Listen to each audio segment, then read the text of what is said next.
We just need a couple more minutes, and then we'll get all the technical things sorted out. Okay, so let me check this and we'll let you know. And I think my message, I think last week, I left your message regarding that other project, City of Southwood, that the 500 that we need to reroute. We misplaced the original. Good afternoon. It looks like we are up and running. Welcome to the April 26th meeting of the Community Development and Human Services Committee. I am Council Member Jason Dozier, Chair of the committee. I'm joined to my right by Council Member Byron Amos, Council Member Matt Westmoreland, and to my left, Council Member Dustin Hillis and Council Member Jason Winston. We're going to go ahead and move forward. First item is to adopt the agenda. I'll go ahead and make a motion to adopt the agenda. Can I get a second? Second by Winston. Please open the vote. One moment. Okay, all right. And the other one, the one we started around now, right? The one that updated one, that other City of Southwood. That's at 0015.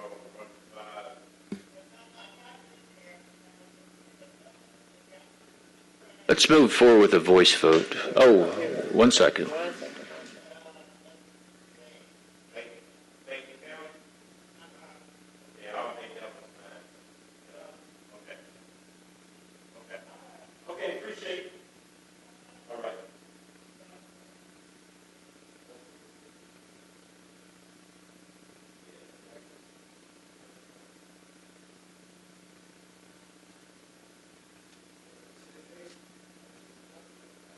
Sure. Would you repeat the mover and seconder?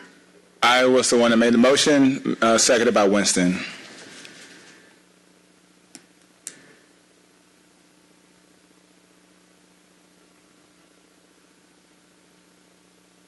Okay. The vote is open? Or, well, when members sign in, the vote will be open. But how about a voice vote? All right. Councilmember. We'll go down the line. Councilmember Amos, how do you vote? Aye. Councilmember Westmoreland? Aye. Councilmember Hillis? 5-0. Thank you. The motion carries 5 yeas, 0 nays. Next item is approval of the minutes. I will go ahead and make the motion to approve the minutes. Can I get a second? Second. Second by Hillis. And again, let's do a voice vote. All right. To my right, Councilmember Amos, how do you vote? Aye. Councilmember Westmoreland? Aye. And Councilmember Winston? Aye. It's 5-0. 5 yeas, 0 nays. Next item is public comment. I don't know if I can see who. One moment. 1 moment.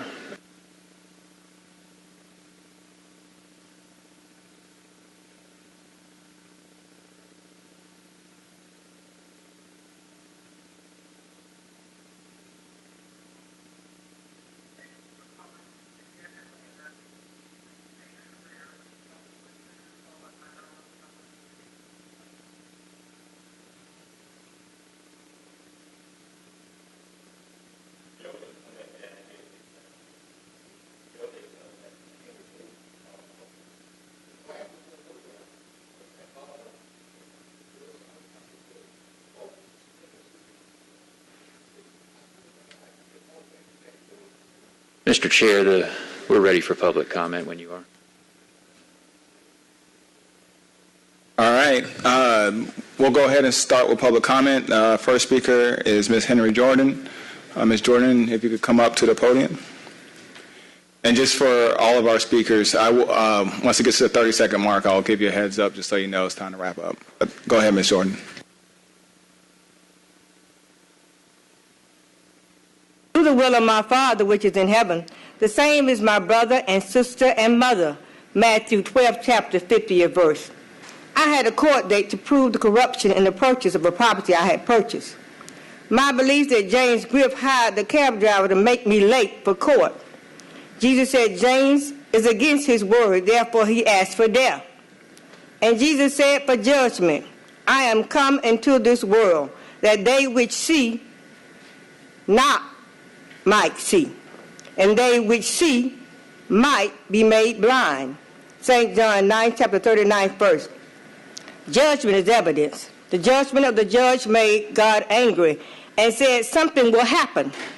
I asked the judge secretary for another court date, but was denied.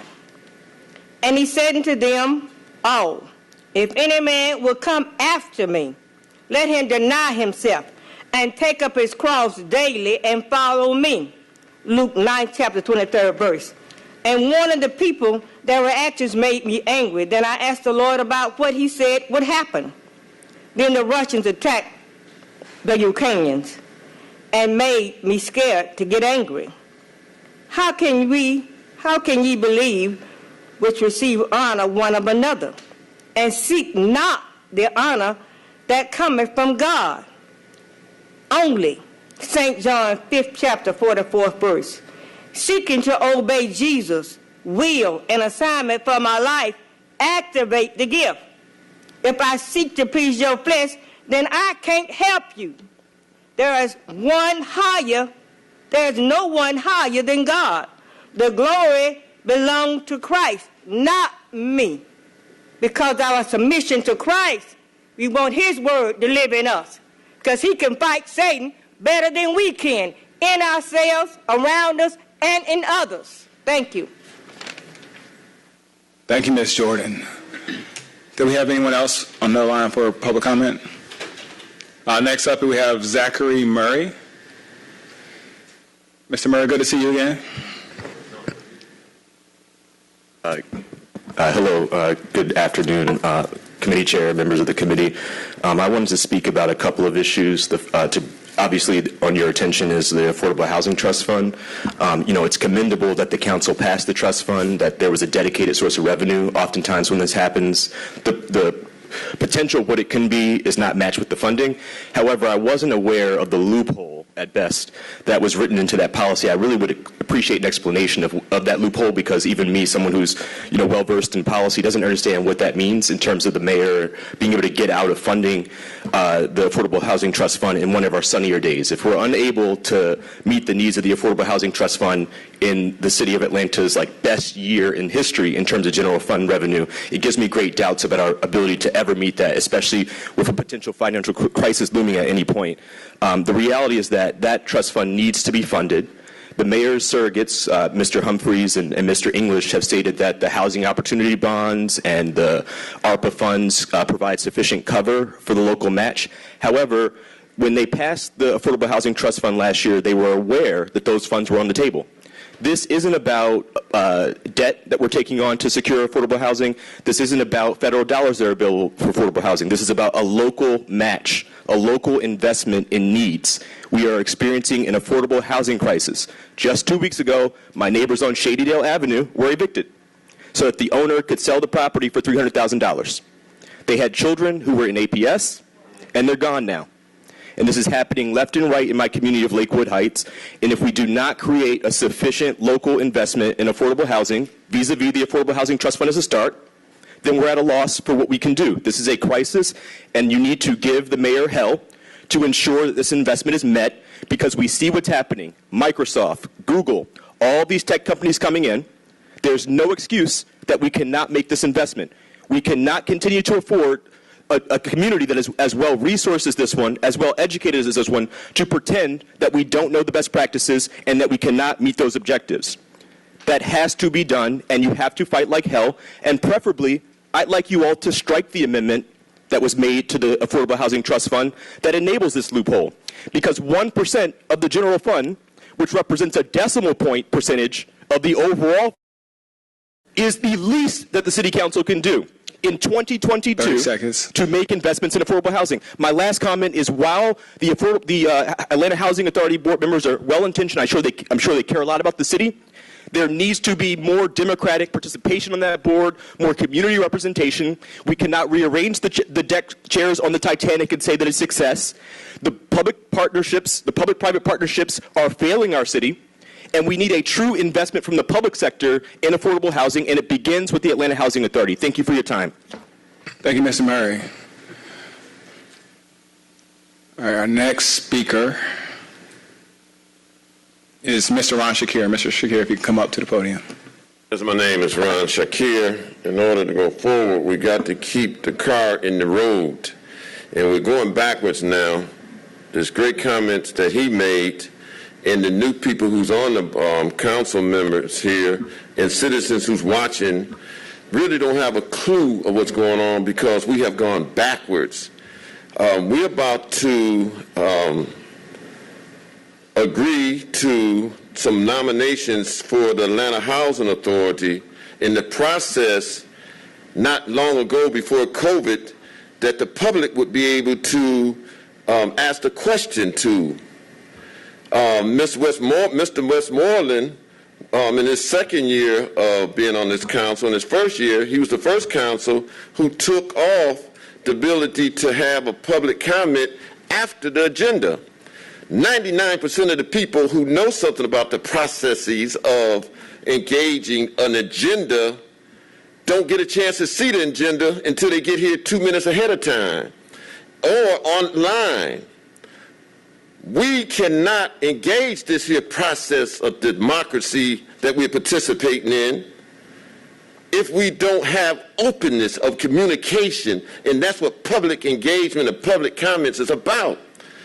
Not too long ago, before COVID, we was able to get here, absorb of what's going on, and make a comment or ask a question. At the end of the meeting, it's been eliminated. It's not progressive. We have not made a good move. Messaging is difficult. The Housing Commission, which I sat in on yesterday, is something that needs to be rolled out and made very clear. I just learned something based on what that gentleman said. I opened it virtually on the situation of Bowen Homes, but virtualness have taught us an ability how we can expand the engagement in the conversations that's going on in our government. Fulton County actually have the ability to be able to, people to be able to participate virtually and live at the same time. One in different areas of the city. We are shrinking instead of expanding. And I ask you to have the courage and the responsibility 30 seconds, Mr. Shakir. to continue to expand public engagement instead of shrinking it. And I'm pretty sure you know about it. And the public don't really know about it, but is a fraud of the imaging like this is an open process or best practice. It is not best practice. We have shrunk the practice, and we need to do much better. And that's why People TV is so important, because we can't depend on the elected officials to do best by the public, but all working together, public comment by public TV in the discussion that happens on public TV can reach y'all also. But I hope that you examine the process that's going on and you take it back to before we went out for COVID and expand it from that point. But please do not roll back this democratic process going backwards as far as public engagement. Thank you. Thank you, Mr. Shakir. Our next speaker, but we have a fourth speaker.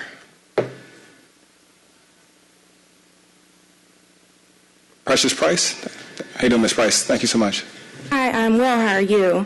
Thank you so much. My name is Precious Price. I am a resident down in South Atlanta, or the south side of Atlanta, and I am also an owner of an accessory dwelling unit, tiny house, and that is what I'm wanting to just speak about today.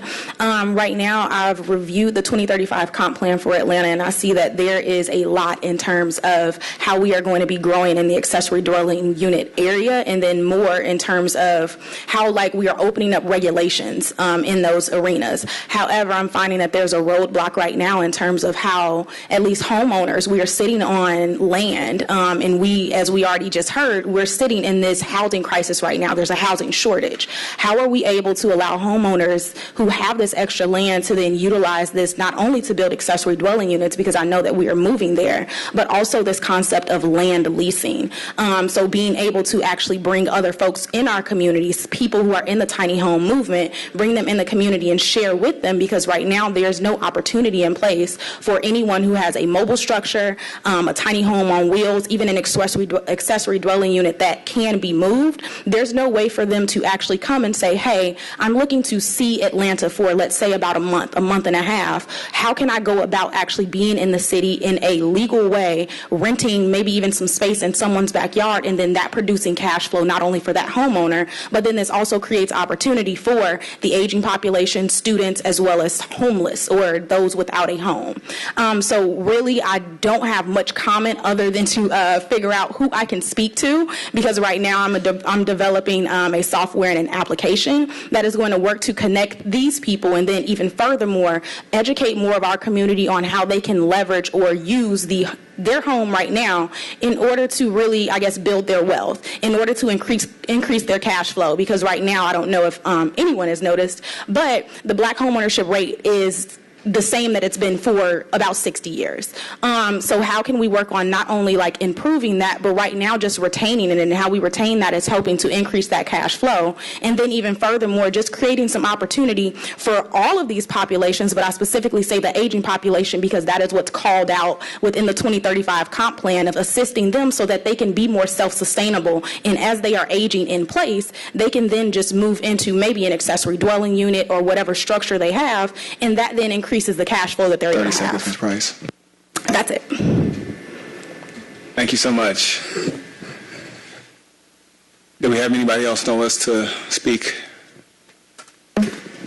There's no one else signed up. All right, thank you. And I do want to acknowledge Councilmember Bakhtiari, who's here with us today, and Councilmember Waits, who has joined us as well. All right, the next item on the agenda, if my colleagues don't mind indulging me, before we move into presentations, I know we have a number of individuals who are here to speak to several of the appointments that have been made in the last couple of weeks, and I would like to at least, just so that they're here with us now so that they can go about their day, any objection from my colleagues to move them forward in the agenda so we can get that order of business wrapped up. Seeing none, the first item, and Jared, what we'll do is, I know there's a couple of holes on here. We'll go through as listed, and then we'll go from there. So the first item is actually an individual who is, I don't believe is here, and we'll go through that. But if you can do the first read for that communication. Sure. First, we'll take number 2, item number 2, 22C5079, a communication from Mayor Andre Dickens appointing Ms. Sarah Kirsch to serve as a member of the Atlanta Housing Authority Board of Commissioners for the City of Atlanta. This appointment is for a term of 5 years. Thank you, Ms. Kirsch. If you could come up to the podium. So good to see you this afternoon. If you don't mind sharing with the committee why you are interested in this appointment, and tell us a little bit about yourself if we haven't had a chance to meet you before. I'm live. Very good. So I'm Sarah Kirsch. It's a pleasure to be with you all today, and am really looking forward to the opportunity to serve the city in this way. Housing affordability has been central to the work that I did in my previous role at the Urban Land Institute, where I served as executive director for the Atlanta district, in which we created a regional housing strategy that ARC has adopted. You may have seen it as MetroAtlantaHousing.org, which is 5 pillars that we created to help guide a regional strategy. ARC appropriately added a 6th pillar around housing stability, and is really the basis for the framework for the regional impact. Also helped lead House ATL, which kicked off about 5 years ago as a way to have a grassroots effort to have a shared sense of policy and funding for the city of Atlanta, specifically around housing affordability. I think through all of this work, we've all recognized that the Housing Authority is the greatest tool in the toolbox in terms of publicly available land, in terms of funding, and look forward to being able to help shepherd that work. Prior to ULI, I worked in about 12 years in consulting, a firm called Robert Charles Lesser & Company, which was economic, financial feasibility, market feasibility as well for real estate. So I sort of bring that nuts and bolts side of real estate development that hopefully can be an asset to the board. Thank you, Ms. Kirsch. I want to turn over to my colleagues if you have any questions or comments. Councilman Westmoreland, I see you're on the list. Yeah, just a quick comment and then a motion. I want to thank you for your willingness to hold this appointment. Your advocacy for the housing bond back in 2020 was one of the main reasons we were able to get that through. And I remember one of the recommendations from House ATL was a local reoccurring funding stream as well, and look forward to making that a priority in short order. And we'll make a motion to approve. Motion by Westmoreland, seconded by Bakhtiari. Any discussion from colleagues? All right, please open the vote. The vote is open.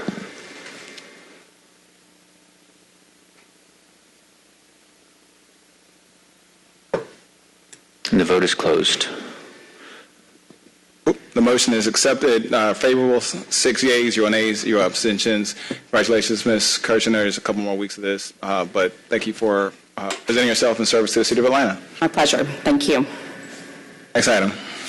The next item is number 3, 22C5080, a communication from Mayor Andre Dickens appointing Mr. Larry Stewart to serve as a member of the Atlanta Housing Authority Board of Commissioners for the City of Atlanta. This appointment is for a term of 5 years.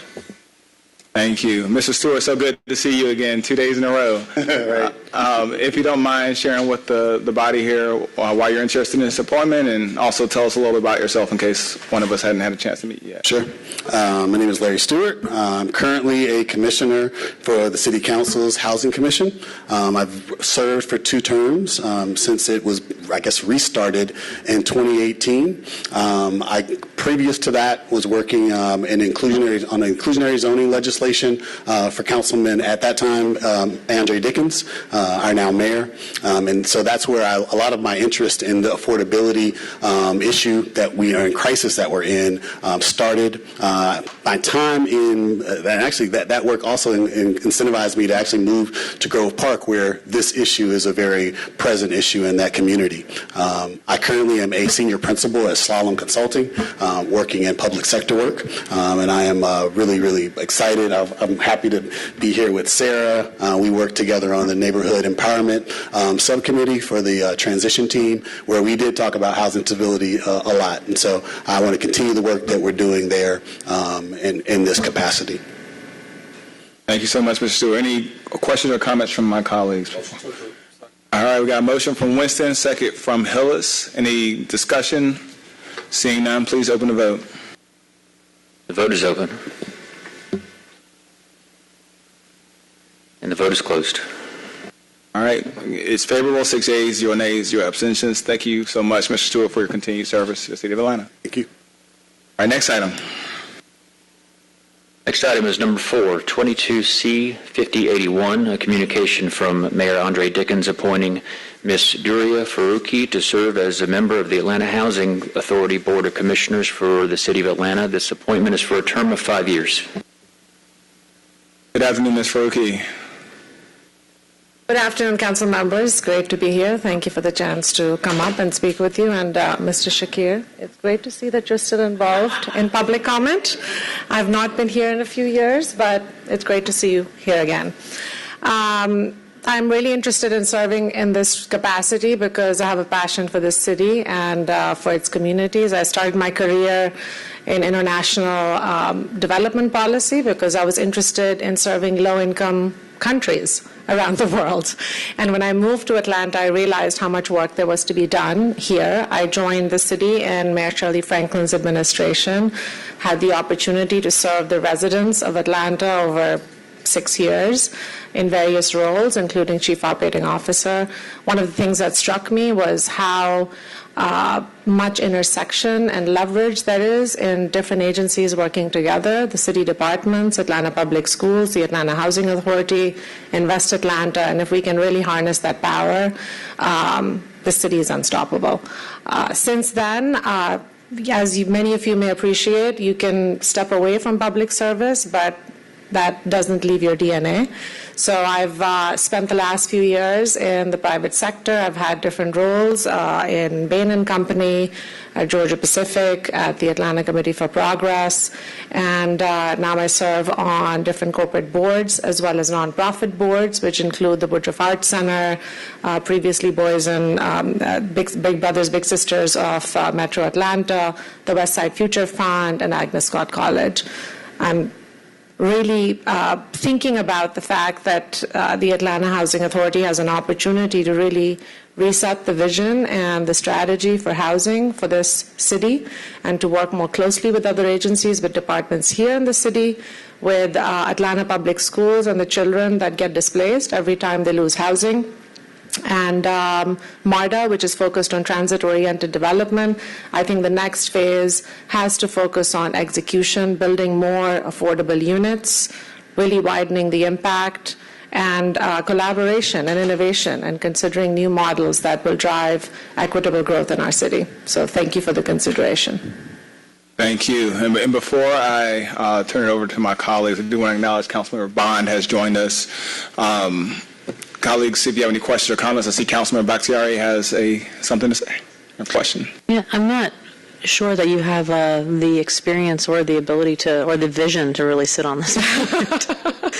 No, I think it'd be an honor to have you, and I'm so glad that you've been named or nominated for this position, and I move to approve. Moved by Bakhtiari. Any seconds? Second by Amos. Any discussion? Seeing none, please open the vote. The vote is open. And the vote is closed. The motion is accepted. 7 yeas, 0 nays, and 0 abstentions. Thank you so much, Ms. Faruqi. Thank you so much, council members. Thank you for your continued service to the City of Atlanta. Next item. The next item is number 28 in the held section. It is 22C 5057, a communication from Council President Doug Shipman appointing Mr. Ali Katut to serve as a member of the West End Community Improvement District. This appointment is for a term of 4 years. Mr. Katut, if you could join us at the podiums. Thank you for joining us this afternoon. If you could tell us a little bit about yourself and why you're interested in this appointment. Sure. Well, good afternoon, everybody. My name is Ali Katut, and I'm in real estate, and the reason I feel I can add value to the CID is I've been doing over 20 years of turning around properties, and basically in real estate. So I believe when there is a CID, that means there is an area that needs to be enhanced. And also owning a construction company could also add value of really selecting the right contractors on whatever work we wanted to do there. Thank you. Any questions or comments from my colleagues? Seeing none, motion to approve by Westmoreland, second by Winston. Any discussion? Seeing none, please open the vote. The vote is open.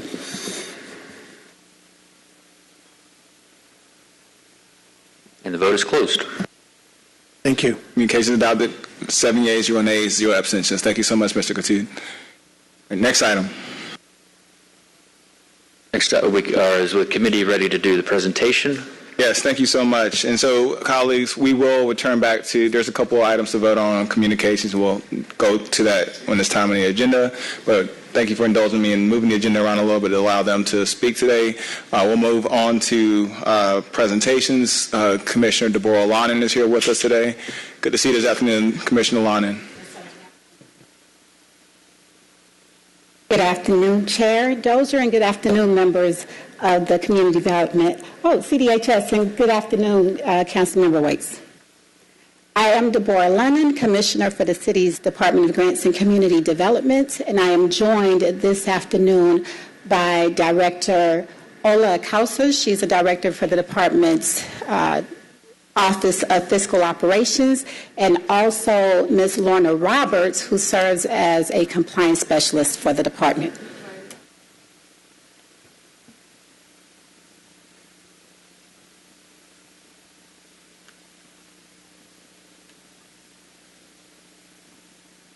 The Department of Grants and Community Development focuses on key areas of service for our community. We serve the city's most vulnerable residents with outcomes that are shown here. We work to rehabilitate approximately 100 houses annually.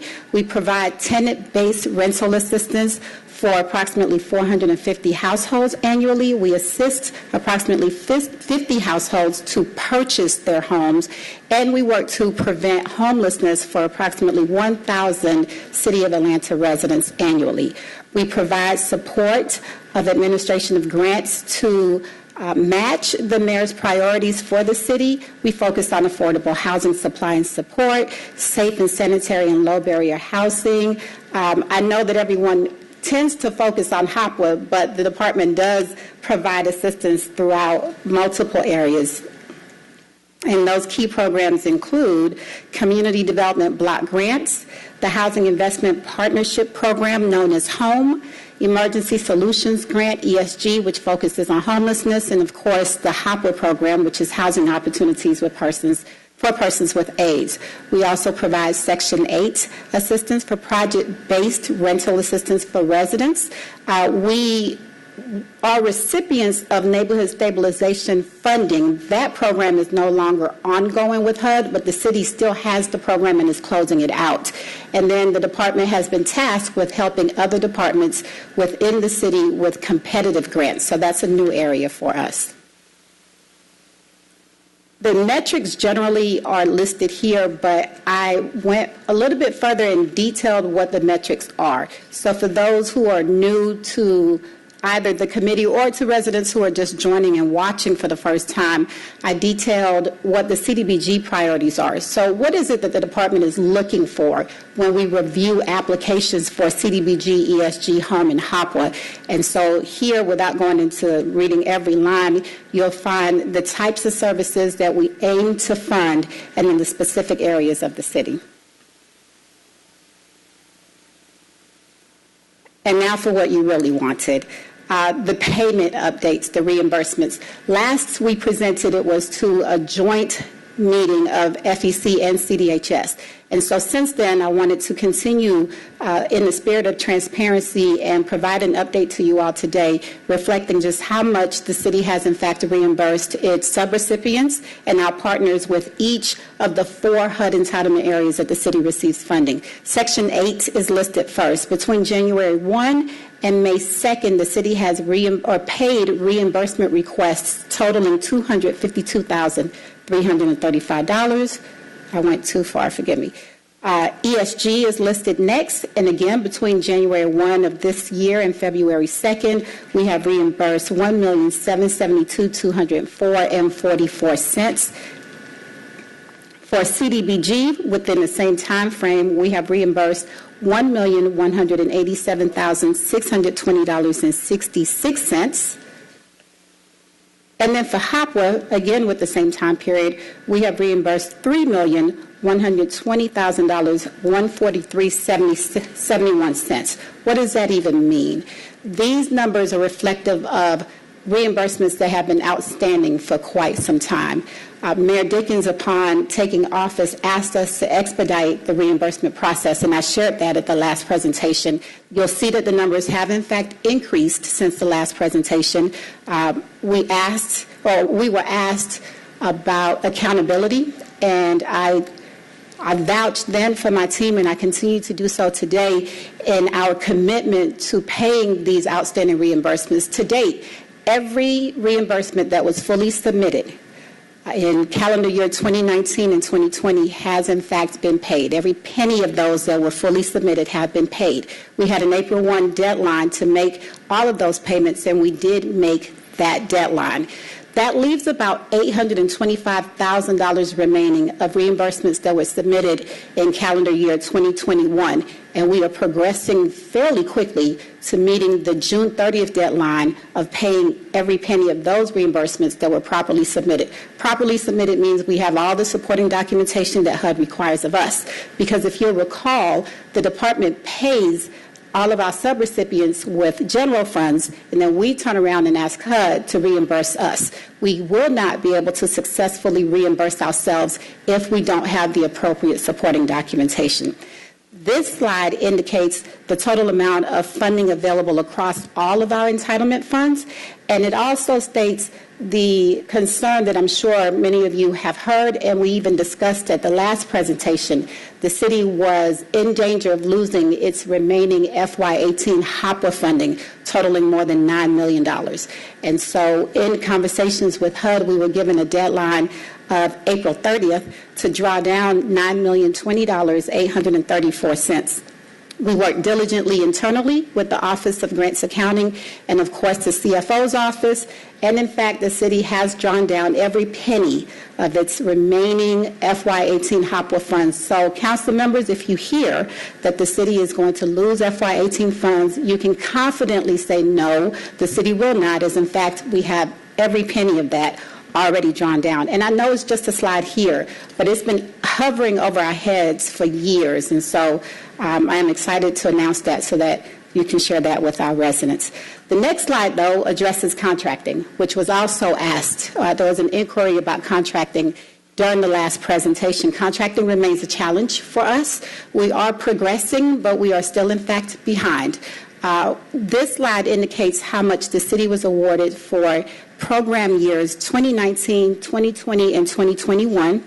We have, in fact, identified and awarded all of those funds, minus the administrative portions. And the admin portions are what's permissible for the city to keep for salaries and other administrative purposes. However, we have not fully executed those contracts. Many of the FY20 contracts have been executed. Many of the FY21 contracts have not been executed. So again, in the spirit of transparency, I want you all to help spread the word that we're working on it, and we're working on it diligently, but we've had to backtrack and correct some of our terms that have in fact proven problematic for the city. And so now we can move forward in a manner whereby no one will have to worry about unnecessary liability. That includes the city. The next slide addresses the ongoing plan of action. What exactly is the Department of Grants and Community Development committed to doing to make sure we don't end up in the same predicament that jeopardized losing FY18 funds? What are we going to do to make certain that we're moving forward in a progressive manner that assists our residents and our subrecipients? First, we had to adequately staff. We were both short-staffed and short in capacity and knowledge. And so we are in a much better situation today than we were even when I last presented. We filled 6 of the 9 key positions that I mentioned to you last time, and we've been granted additional positions. And so those remaining 3 positions are assistant managers for each of our program areas. And we're working on that. We have potential applicants. We just have to vet them and make sure that they're a good fit for us and we are a good fit for them. We have resolved the backlog of the oldest reimbursements, as I mentioned earlier, and we are progressing again towards paying the remaining $825,000 of reimbursements that remain to be paid. We transitioned to a monitoring-based approach for reimbursements back in January 31 of this year, and what that meant for our service providers was that they would submit fewer documentation, and then therefore they would get their funds back faster. But it also meant that we will focus more on monitoring. Monitoring gives us an opportunity to regularly review their policies and procedures and all of their supporting documentation so that every reimbursement is not delayed by the voluminous documentation that was required before. We're conducting training for service providers, and we're doing that by grants. So, for instance, we've had 3 quarterly HOPWA service providers or project sponsor sessions since I think maybe 2 times ago that I presented to you all, and it's just the Hopper project sponsor, so we can focus on their needs and what areas they have questions about and what additional training they may need. We've done the same for CDBG service providers, and we're getting ready to have the second quarterly update with our CDBG service providers, and the same for our ESG. We're working a little bit slower with home, but that's forthcoming. Home just has a different set of requirements. And then internally, we're training staff. We're training staff every month. Now that we are in this time or this phase of the pandemic, more training opportunities are becoming available in person, and every division of the Department of Grants and Community Development will have the opportunity to receive in-person training. It's a very different process and a different level of accessibility when one can ask specific grant questions to those who are in fact experts, as opposed to just watching them online. That's helpful too, but this additional opportunity allows us to further strengthen our capacity and also the competency that we want our service providers to have in us. We're going to have an improved notice of funding availability process. It will be geared specific to each of the grant type. The application process will be different. And again, we will provide an opportunity on the front end to educate those who are new to the grant process and who maybe have some misconceptions that can prove to be problematic if, in fact, they're awarded and lack capacity. We are conducting drawdowns monthly and meeting those drawdown deadlines. The CFO's office, again, has permitted us to shift how it is that we've done this before, and we're thinking outside and acting outside of the box. Just because we've always done it one way doesn't mean it worked. As a matter of fact, it didn't work. And so now we're shifting those processes so that they are, in fact, more efficient and timely, and it means that the city gets its money back faster.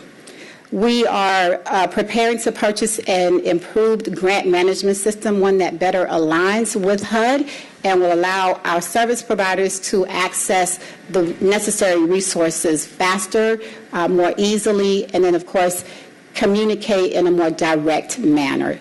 I believe, based upon the notes that I took last time, that this covers all of the areas that you inquired about, but I am now prepared for your additional questions. Thank you so much, Commissioner Line, and while my colleagues are gathering their thoughts, I'll go ahead and start with a couple questions for you. First, a comment. Congratulations on making that April 30th deadline. I know that was a huge cloud over the department. It was a huge weight on your shoulders, and I know you're glad to be past that particular deadline. But I am curious, now that that those 2018 funds are drawn down, is there an expected timeline on when 2019 funds will be drawn down? I know as we move forward in time, we're going to... There are. Hopper funds are good for 3 years from the date that we execute the grant agreement, but we have already expended more than $9 million of our $22 million of Hopper funds for FY19. So we're not on the same path as we were for FY18. And believe me, sir, HUD is watching, and the mayor's office is watching, and our constituents are watching. So there are deadlines for each funding year. We're just no longer in jeopardy of missing those deadlines like we were previously. Okay. And then my other question was with regards to the community development block grants. I see that there's a lot of different organizations that are receiving funds from the department, and they do a lot of very different things. I'm curious, one, how are applicants evaluated before their application is approved? Are you looking at, I imagine when they come to you to receive a grant, they're saying, we want to serve this many meals, we want to house this many people. How does that evaluation process, what does that look like? And then separately, what does that look like on the far side of once the money has been dispersed and granted? Is there an additional evaluation of how, are they reporting requirements? And if those grantees aren't able to accomplish what they set out to do per the grant agreement, are there clawback provisions? I'm just curious kind of what that process looks like, and how can we encourage whether it's constituent groups or organizations that operate in our districts or operate in our city to apply for funds that your office oversees? That NOFA process that I mentioned earlier is key to changing how we've done this in the past. Now, in the past, we've done it well, but we can do it a little bit better. The NOFA process will have an educational aspect on the front end that says to all City of Atlanta service providers interested in applying for these particular CDBG funds that the city has been allotted, and we don't know what that is for year 22 just yet. Here's what's expected. Here's what HUD mandates. Here are the national objectives that every project must meet. Here's the city's consolidated plan and the top priorities. Your project must meet one of these priorities or fall within one of these priorities. And then the slide number 5 talks about the city's CDBG priorities. So 100% low-income benefit for public services, 51% low-income benefit for capital projects, area benefit, presumed benefit. So we detailed that, and we are committed to educating people on the front end. For those who are already educated and familiar with the process and have in fact been funded repeatedly, it's important for them to understand that in fact things have changed. The contracting process has changed. The reimbursement process has changed. And what we have found with CDBG especially is that every good idea, every well-intended project does not equal or yield a good CDBG project. HUD requires a lot of information. I jokingly but not jokingly tell people HUD requires documentation plus, your right arm, your left leg, and some blood in order for you to actually receive your reimbursements. And so for a $10,000 grant, if you don't have sufficient capacity, CDBG is probably not for you. It's important to educate people about that on the front end. So for those who then meet the national objectives, fit within a comp plan priority, and are able to exhibit the proper level of capacity, the contracting process is very important. That details what's expected of them and what's expected of the city. And then the reimbursement process outlines some of the additional needs you've mentioned. If a grantee does not, or a sub-grantee does not meet those requirements, the contract does have provisions whereby we can reprogram those funds. Or even if a sub-grantee decides we just can't use these funds in a timely manner, we can also reprogram. Thank you so much. Yes, sir. Colleagues, do you have any questions of Commissioner Winan? All right. I think your point was well made earlier that you answered our previous questions, so appreciate you being thoughtful about that, and I guess we're good to move forward. Thank you so much, Commissioner Winan. Thank you.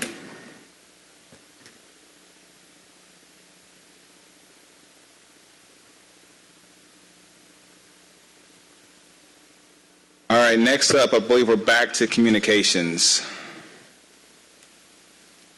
Yes, Mr. Chair. Would the committee like to take item number 1 and item number 4 together, or item number 5, together? Both those appointees will make an effort to appear at a future meeting. Any issues from my colleagues? Seeing none, please proceed. Item number 1 is 22C5070, a communication from Council President Doug Shipman reappointing Mr. Andre Anderson to serve as a member of the Midtown Community Improvement District. This appointment is for a term of 4 years. Item number 5 is a communication, 22C5082, a communication from Mayor Andre Dickens appointing Mr. Douglas Hooker to serve as a member of the Atlanta Housing Authority Board of Commissioners for the City of Atlanta. This appointment is for a term of 5 years.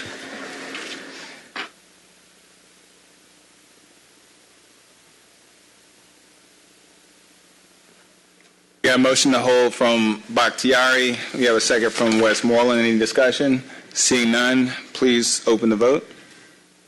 The vote is open.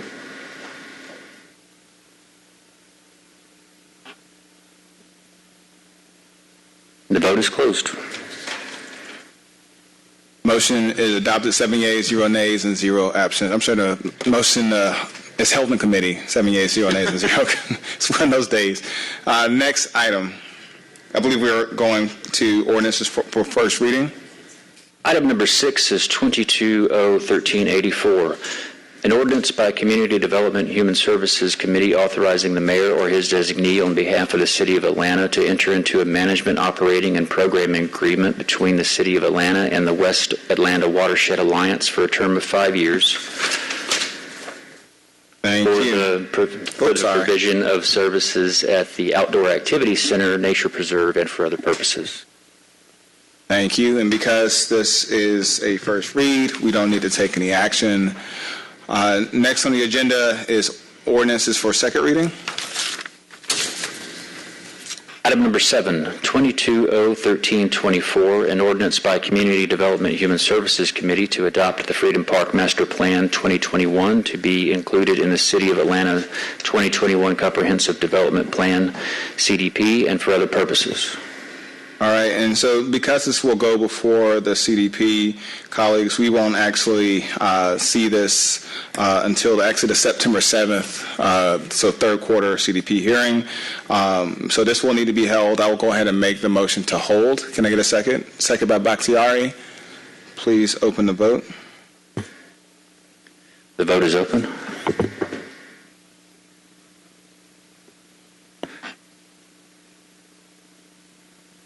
And the vote is closed.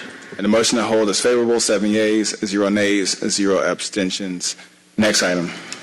Item number 8, 22-013-25, an ordinance by Community Development Human Services Committee authorizing the mayor on behalf of the Department of Parks and Recreation to accept a reimbursement grant from the Georgia Recreation and Parks Association in the amount not to exceed $250,000.00 in accordance with Section 9-210 of the Atlanta Code, and authorizing an amendment to the fiscal year 2022 intergovernmental grant fund budget to anticipate and appropriate, and authorizing the mayor or his designee on behalf of the City of Atlanta to enter into a memorandum of understanding with the Georgia Recreation and Park Association and for other purposes. Thank you. I believe Deputy Commissioner Voss is here, or Commissioner Darby, glad to see you.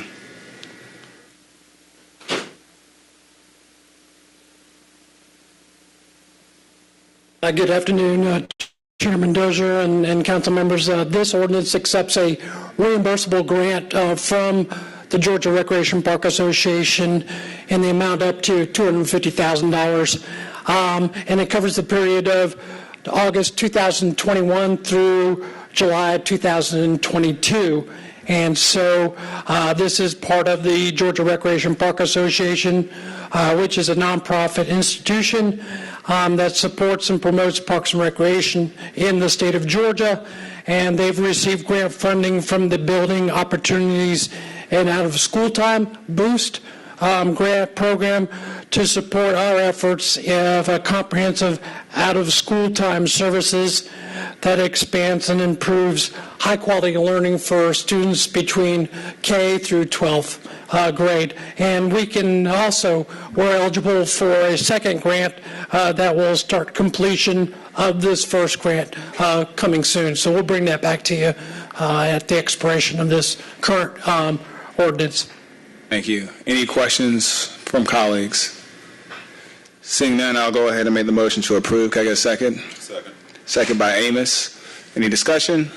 Seeing none, please open the vote. The vote is open.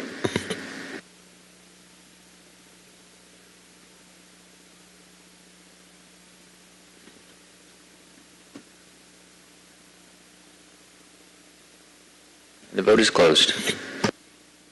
The motion is favorable, 6 yeas, 0 nays, and 0 abstentions. All right, next item.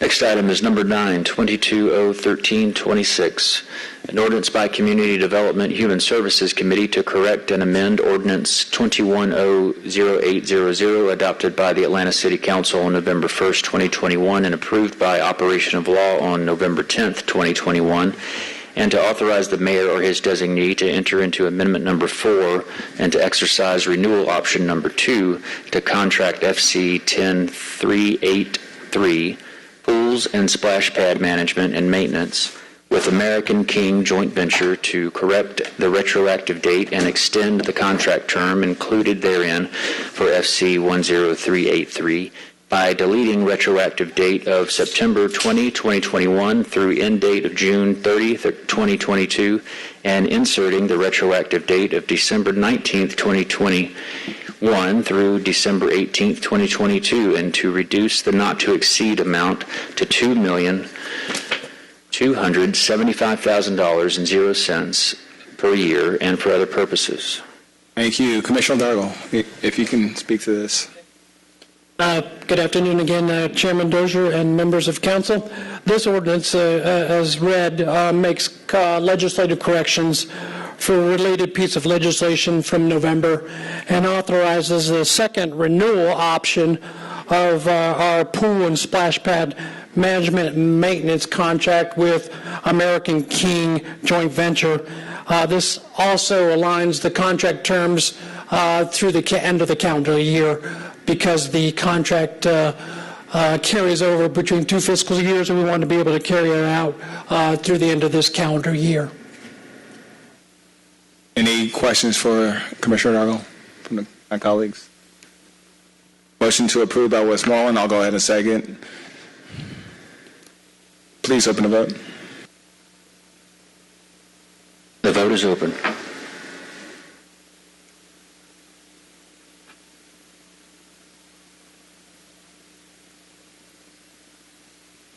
Would all members please vote? The vote is closed. Motion is favorable, 7 yeas, 0 nays, and 0 abstentions. All right, next item. Item number 10, 22-013-61, an ordinance by Councilmember Marcy Collier Overstreet to waive the provisions of the City of Atlanta Code Section 101.8 of the Land Development Code regarding electric vehicle parking stations as they apply to the property at 2944 Landrum Drive, Southwest Atlanta, and for other purposes. Thank you. I spoke with Councilmember Overstreet. She's not able to make it to today's meeting, but she shared that essentially this was going to be reducing the number of electrical vehicle parking stations, and she expressed her full support for this. But I will, I don't know. Second. Well, I'll make the motion. Second by Westmoreland. Any discussion from my colleagues on this particular item? Seeing none, please open the vote. The vote is open.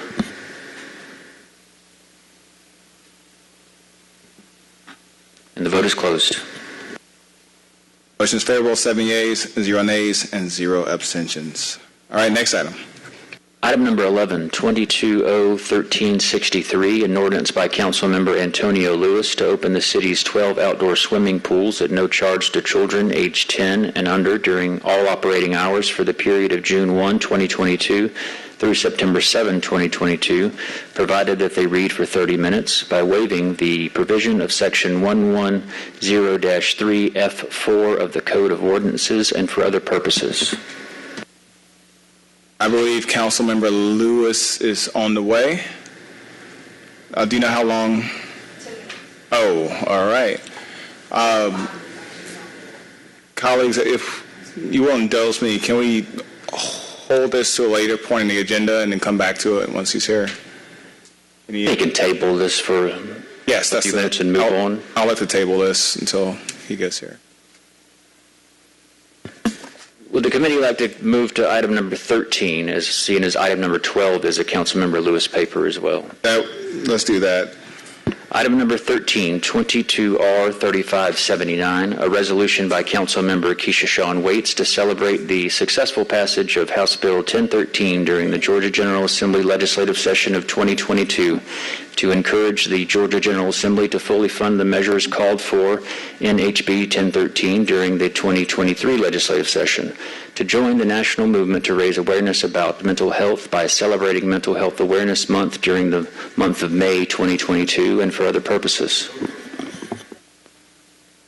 All right, motion to approve by Westmoreland, second by Bakhtiari. Colleagues, any discussion? Seeing none, please open the vote. The vote is open.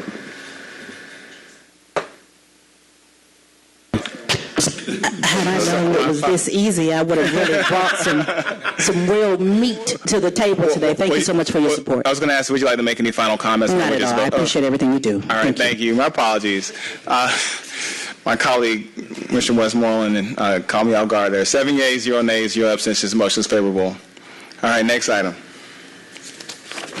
Item number 14, 22R3634, a resolution by Community Development Human Services Committee to transmit the 2023-2027 capital improvements CIE, which includes capital improvements that the city intends to fund in whole or in part with development impact fees to the Georgia Department of Community Affairs and the Atlanta Regional Commission in compliance with the requirements of the Georgia Development Impact Fee Act and for other purposes. And I believe we have an amendment for this particular item. There's an amendment in your packet. Alex, you should have received that amendment in your inbox. I'll go ahead and make the motion to amend. Can I get a second? Second. Second by Westmoreland. Any discussion? Seeing none, please open the vote. The vote is open.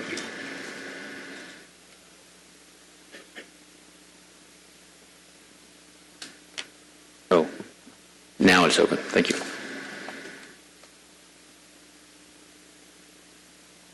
And the vote is closed. All right, the motion to amend is adopted, 7 yeas, 0 nays, 0 abstentions. I believe we have Ms. Tiffany Cope here to speak to this particular item.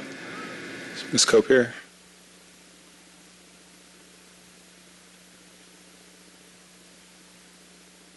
All right, well, I think the recommendation was actually to hold this. So I'll go ahead and make the motion to hold the legislation. Second by Westmoreland. Please open the vote. The vote is open.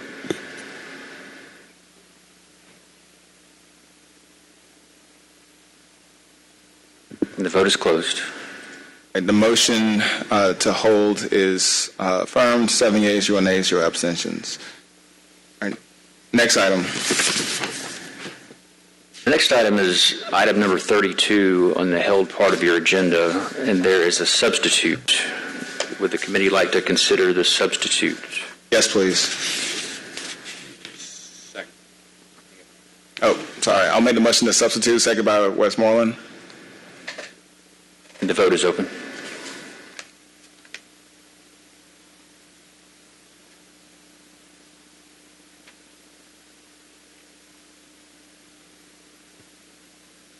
Would all members please vote?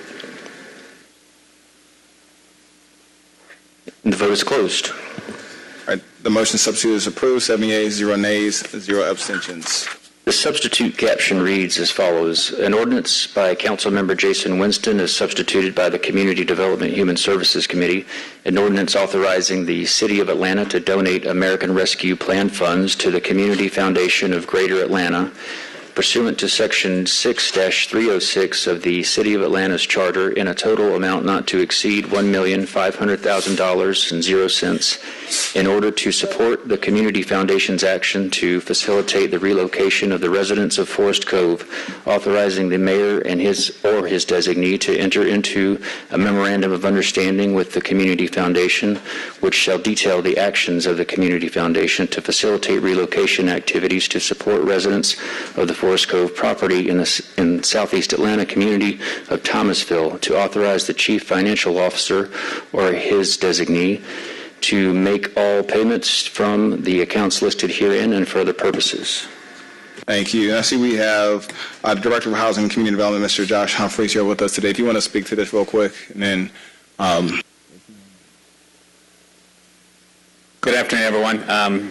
So this legislation will take city's ARPA funds and will make a 9.1. Well, the intention is eventually a $9.1 million donation to help facilitate the relocation of residents from Forest Cove into safe and healthy housing due to a number of things that happened around Forest Cove and the original property owner. It's a dire humanitarian crisis that the residents are facing here, and the use of these funds will help expedite that relocation. The substitute moves in this initial paper the first $1.5 million of those funds, and the remaining amount will come with a second piece of legislation that will come in the next couple of months to allocate out of the second tranche of ARPA funds is our expectation. And in the MOU, we'll detail out all of that, and that would authorize us to enter into the MOU with the future funding coming.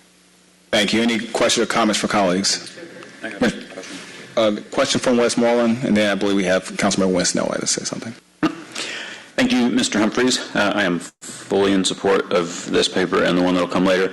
Can you talk, I understand there might be some opportunity for us to be reimbursed at some point along the way, and I was curious if you could touch a little on when and how that might happen. Sure. So there's a couple of moving pieces with Forest Cove. The property owner is Millennia Property Group. They own Forest Cove right now. The donation itself is made to the Community Foundation to be the fiscal agent to navigate all of this, and then they are working with Open Doors, among other APD Urban and others to facilitate the relocation work of that.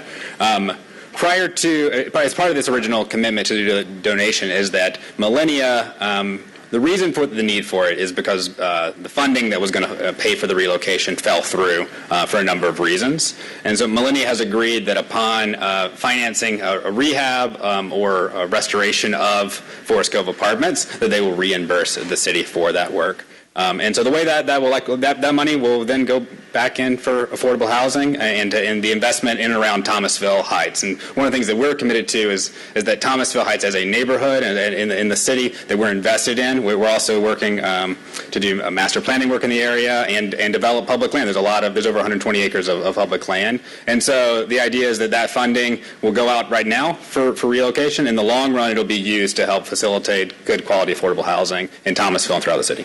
And the reimbursement is guaranteed or highly likely? The reimbursement is based on the trigger of when Millennia either sells their property or one of the two, or rehabs it. So at some transaction related to the property is when that would occur. For the full 9.1 or some portion of it? Yeah, that's the way. Cool. Thank you. Councilman Winston. Just want to thank Mr. Humphreys, the Department of Planning, the Mayor's Office, all the different intergovernmental departments that have been working behind the scenes to make this happen. And, the residents of Forest Cove, as we know, have been living in dire conditions. Just today, there was another murder of a young man at that location. And so I'm very thankful of all the hard work that was put into this. And motion to approve, Mr. Chair. Number to approve as substituted, is that correct? Motion to approve is substituted by Winston, seconded by Bakhtiari. Any discussion? Seeing none, please open the vote. The vote is open.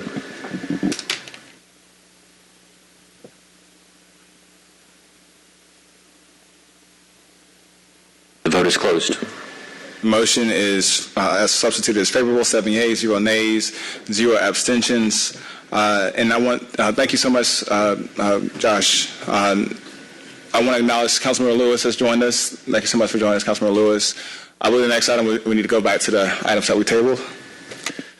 Returning to item number 11, 22-01363, an ordinance by Councilmember Antonio Lewis to open the city's 12 outdoor swimming pools at no charge to children aged 10 and under during all operating hours for the period of June 1, 2022 through September 7, 2022, provided that they read for 30 minutes by waiving the provisions of Section 110-3F4 of the Code of Ordinances and for other purposes.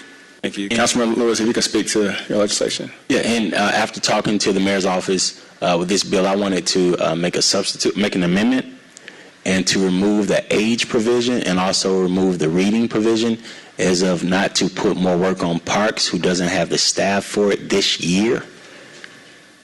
So just move those two portions, but keep it similar to the bill we put in 2020. All right. And did we receive that amendment?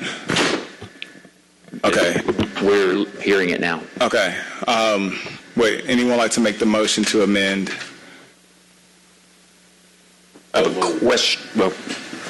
Motion by Amos, second. Bond made the motion. I'll go ahead and second, and then once we get through this portion, we can go into discussion. Please open the vote. The vote is open.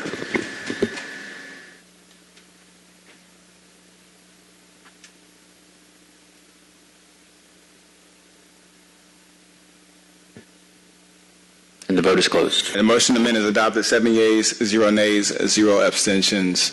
Colleagues, questions, comments? Councilman Westmoreland, I believe you're next. And to Commissioner Dargle,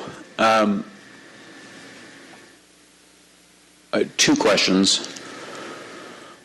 One, aren't the pools already going to be free this summer for everybody? Yes, sir. Okay. Second, aren't they opening on May 28th? Yes. Okay.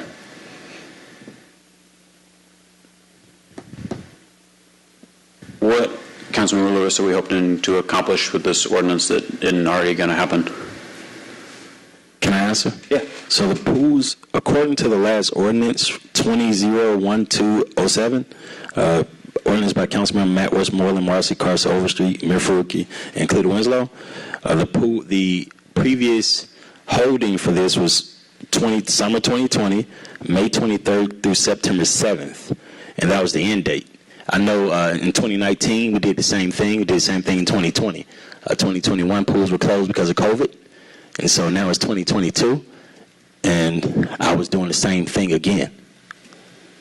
To me, that end date, to me, I always assumed that end date meant the end, and a lot of times what we've done before has been for a couple of hours. It's not free swim all day. It's free swim for 2 hours.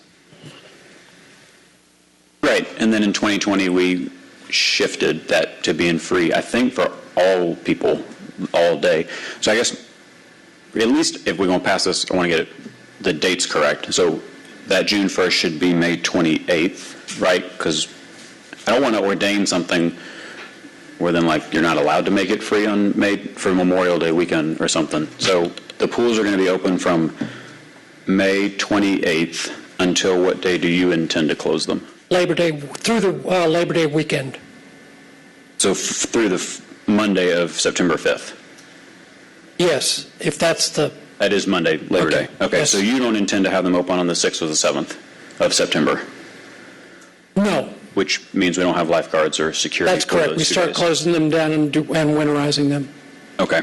So at the very least, I would suggest we change June 1st to May 28th and September 7th to September 5th. And I agree wholeheartedly right there. Motion to amend? Motion to amend by Winston. I'll make the second on the motion to amend the date from May 28th through September 5th. Thank you so much. From May 28th to September 5th. Please open the vote. The vote is open.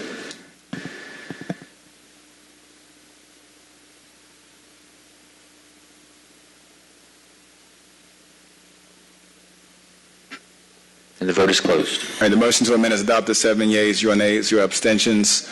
Colleagues, any other comments or questions for either Councilmember Lewis or Commissioner Dargle? Yep. So we struck the words for children 10 and under, so it'll just say the fees are hereby waived during summer of 2022.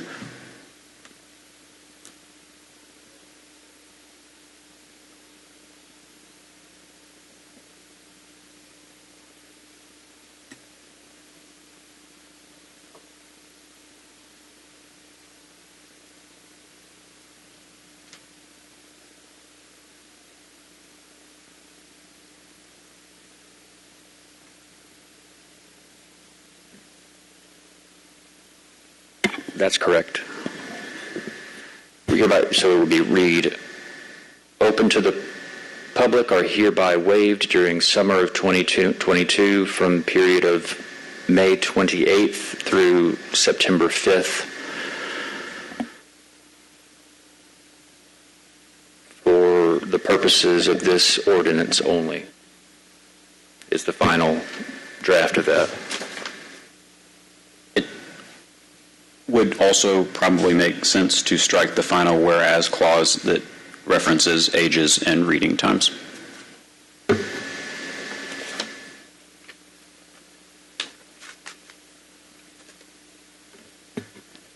That's correct. I was just reading the ordained clauses, but throughout the paper, the references to age and the reading will be struck. So the last whereas clause would read, whereas while the City of Atlanta believes that reading is its own reward, the city desires for, would just strike the entire clause? Is that what you're suggesting? I don't know. Madam City Attorney. Yes, good afternoon, Amber A. Robinson, Law Department. Yes, I agree. Based on the intention of the amendment as set forth by this committee, it would be my recommendation from a legal standpoint to strike the entire clause. Second. All right. Motion and second. Before we move on to a vote, Councilmember Hillis, if you want to add to that. So I respect the amendments and trying to get the paper and shaped with the intent of what has been decided here, but I mean, various whereas clauses and sections still refer to students and reading and et cetera. So we're not there yet, but maybe we make a motion to approve this on substitute, or motion to approve this on the condition we receive a substitute that is more adequate with what the intent of the legislation is. Just a suggestion. Would Councilmember Bond be willing to rescind his motion for Councilmember Hillis to make? Well, that would be this is just an amendment. So I mean, okay. I mean, even when we pass this amendment, there's still going to be whereas clauses and sections that reference reading in schools, and I mean, as was just discussed, we're making this free for everyone, and it's not related to reading or students, et cetera. So. Once the amendment's carried, I'll second your motion. Okay, and move it to the council, and by the end you'll have the regular version, or the acceptable version. And before we move on to, let's vote on this, and then Councilman Lewis, I'll give you an opportunity to say some things. Please open the vote. Who are the movers and seconders? It was moved by Bond. I'll go ahead and second. Okay. The vote is open. The vote is closed. And the motion to amend is approved, 7 yeas, 0 nays, 0 abstentions. Before we move into, before I take a motion, Councilmember Lewis and then Councilmember Hillis. And to be clear, I'm speaking from personal experience. I know kids who are saving up 100 pennies to go swimming. And so this is about making sure that folks can actually use our pools to meet and making sure our kids have something to do. Thank you. Thank you, Councilmember Lewis. Councilmember Hillis. Motion to approve on the condition we receive a substitute from Councilmember Lewis before the next scheduled council meeting. Seconded by Bond. Any discussion? All right, please open the vote. The vote is open.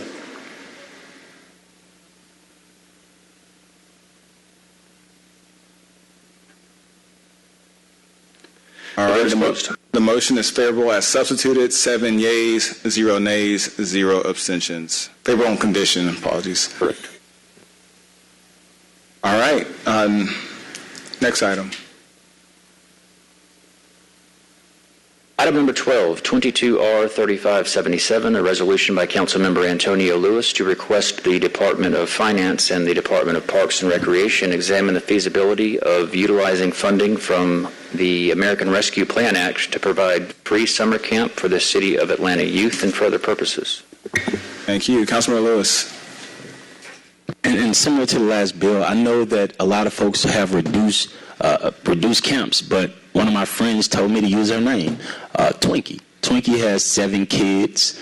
She lives in Oxford Village Apartments off of Jonesboro Road in my district. Her reduced rate is $15 per kid per week. $15 per kid per week times 7. 15 times 7 is she can't afford that. And so I know the City of Atlanta, we've tried our best to help folks. And we built the city that helps folks. I went to camp. I learned how to swim and count best friends.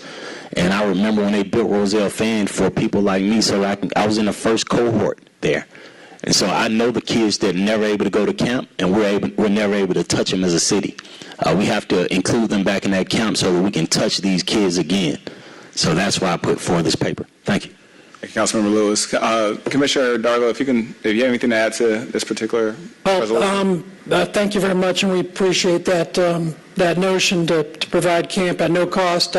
We'd like to request additional time to examine the feasibility of the use of the ARPA funding moving forward. Right now, we've got about 1,000 families or participants that have already enrolled in our summer camp program. So if we were to enact this as a free program for this year when the camp is starting in 3 weeks, that would take some time to administratively refund those participants.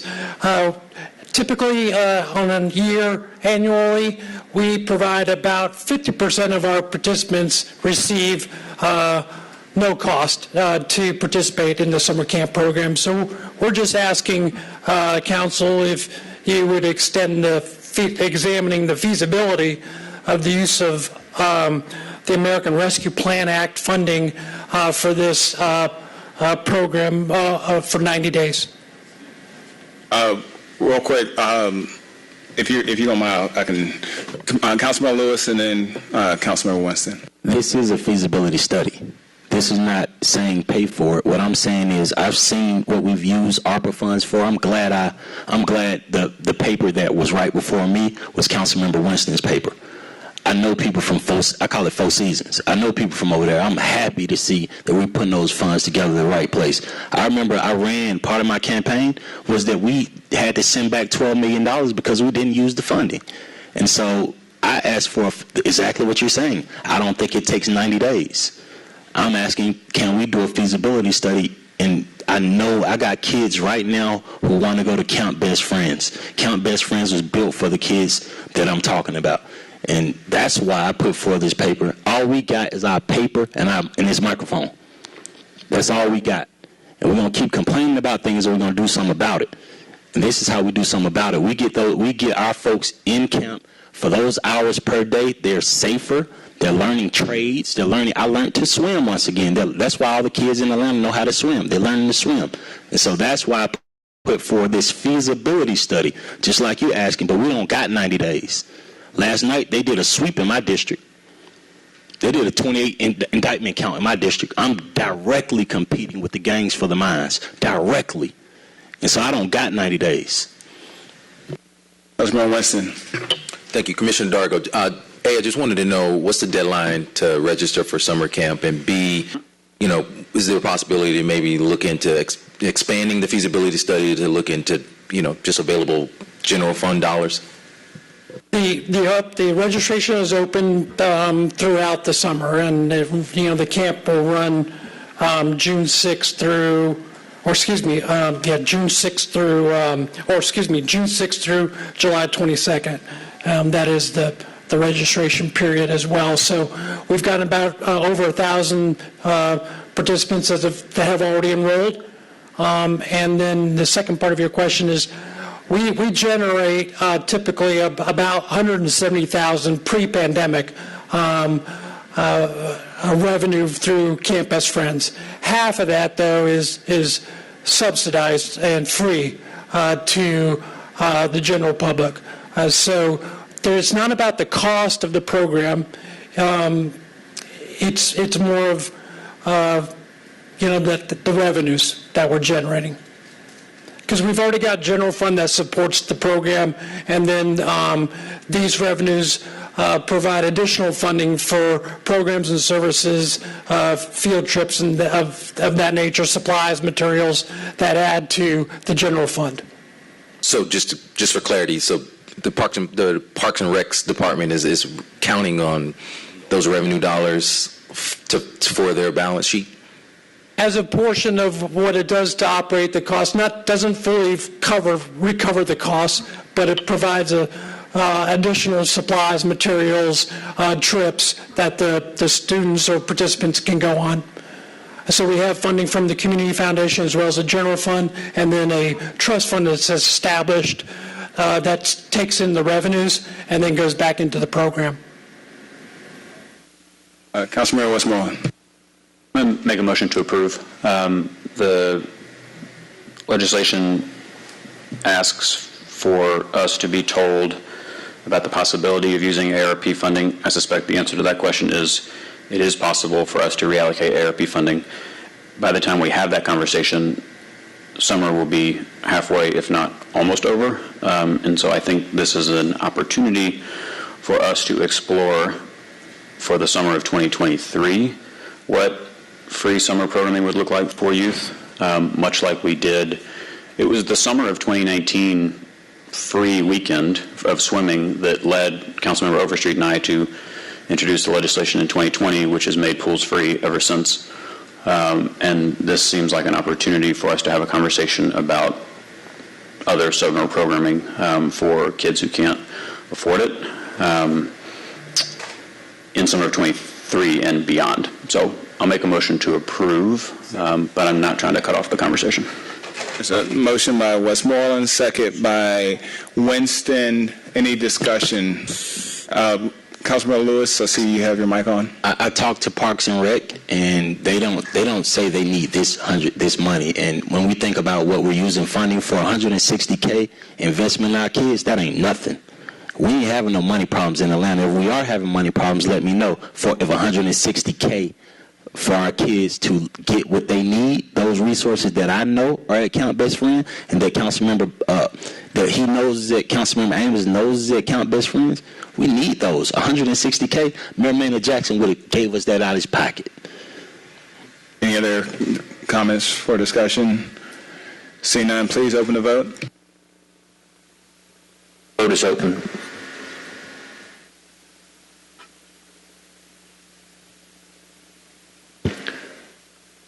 Would all members, okay, the vote is closed. All right, the motion is favorable, 7 yeas, 0 nays, 0 abstentions.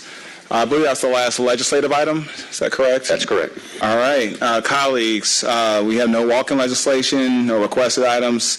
Any general remarks? Mr. Chair, I think we have a paper held in committee that we need to bring out, the MPU paper. Stand to R3414. Stand by.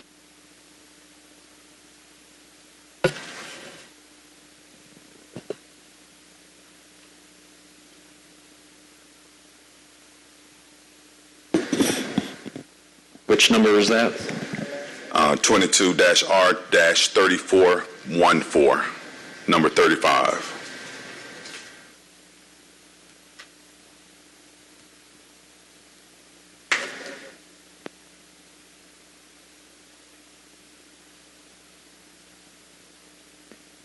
If you remember, we held the last meeting just to give APAB and the Planning Department just another cycle to get ready, but it was no apprehension, so we can bring it out just so because we promised the people it will come out this meeting.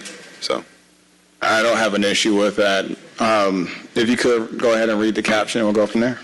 Item number 35, 22R3414, a resolution by Councilmember Byron D. Amos urging the Commissioner of the Department of City Planning to work with the leadership of the Atlanta Planning Advisory Board to develop a best practices set of guidelines for the City of Atlanta's 25 neighborhood planning units that will serve to enhance, encourage, and expand community participation in the NPU system and for other purposes.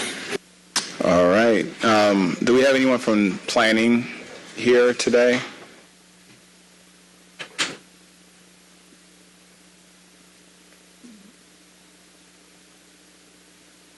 Hello. Council members. Leah LaRue, Assistant Director of Neighborhood Planning for the City of Atlanta's Department of City Planning. I see Ms. LaRue. If you could, if you have anything to add, or if you could speak to this particular. Not much. We appreciate the 2-week hold so that we could prepare for this. I feel fairly confident that we have a timeline that will work for planning and for the Atlanta Planning Advisory Board. All right. Any questions or comments from my colleagues? All right. Motion by Amos, second by Westmoreland. Any discussion? Seeing none, please open the vote. The vote is open. And the vote is closed. All right. The motion is favorable, 7 yeas, 0 nays, and 0 abstentions. Councilmember Bond. Thank you, Mr. Chair.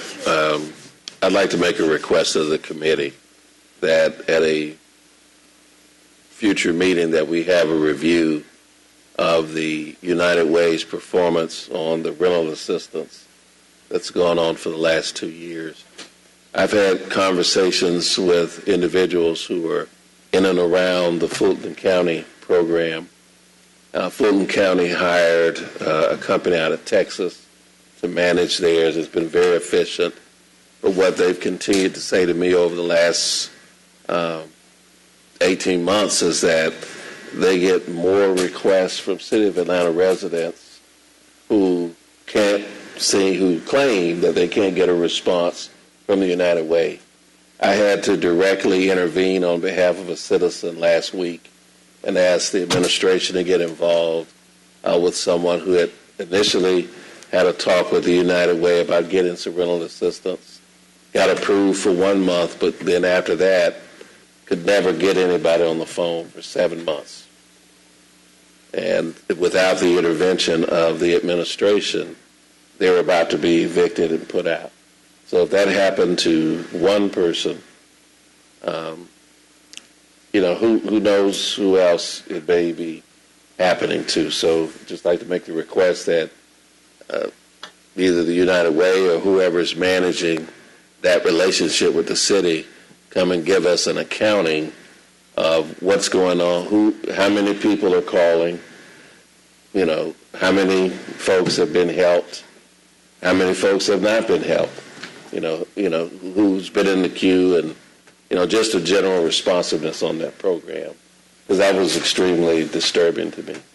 And the stuff I've heard the last 18 months has been anecdotal, but then when I actually had to get the administration involved to get a call back for somebody who's been trying to reach the United Way for 7 months and can't get anybody to call them back, I mean, that's cause for concern. Thank you, Councilmember Bond, and good timing, because our committee is actually going to be doing a work session on housing stability for renters later this month on May the 26th. It'll be at 1:00 p.m. in the council chambers, and we'll be sure to make sure that the United Way or some representation or someone who's affiliated with that program is there to be able to speak about that. But duly noted, and to your point, we need to make sure that accountability piece is there. Right, I mean, because the folks at Fulton County say that they turn away people from Atlanta, obviously, because they're supposed to serve the areas outside of the city, said, but they get more calls from people who say, well, I've tried to call United Way and I can't get through. So need to get to the bottom of that. But I do have an announcement on tomorrow. We'll be in your district with Hello Fresh at the Shrine of the Black Madonna over on Ralph David Abernathy Boulevard with Fulton County Chair Rob Pitts, who's co-sponsoring with Hello Fresh and Second Helpings Atlanta. It'll be at 3 p.m. and of course, there's no prerequisite for that help. Food insecurity, unfortunately, in our city is very real. Atlanta is the second highest city in the country behind San Francisco in the way of inflation, and that includes groceries. So if you know someone who can benefit, if you need it, no shame in the game, please be there at 3 o'clock. And we'll see you there. Thank you, Councilmember Bond. Any other announcements or remarks from the committee? Seeing none, I would say we'll go ahead and adjourn this meeting. Thank you all so much.